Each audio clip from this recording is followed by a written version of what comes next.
একটা আর্মির একটা অভ্যুত্থানের চেষ্টা করা হয়েছে এবং তার ফলশ্রুতিতে লেফটেন্যান্ট জেনারেল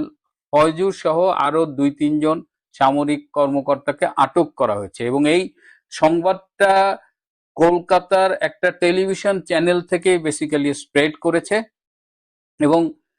অনেকেই যেহেতু আমার কাছে জানতে চেয়েছে আমি তখনই ইমিডিয়েটলি ঢাকায় আমার যে সোর্স গুলো আছে যারা আমাকে নিয়মিত ক্যান্টনমেন্ট রিলেটেড ইনফরমেশন গুলো প্রোভাইড করে তাদের দুজনকে আমি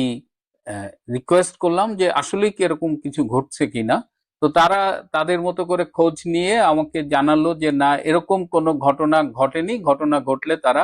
জানতে পারতো। তো আমি ব্যক্তিগতভাবে অনেককেই জানালাম যে না, এটা সত্যি না, টিভিতে যেটা শুনেছেন বা সামাজিক যোগাযোগ মাধ্যমে যেটা শুনছেন সেটা সত্যি না। কিন্তু আরো কিছু ইনফরমেশন আনতে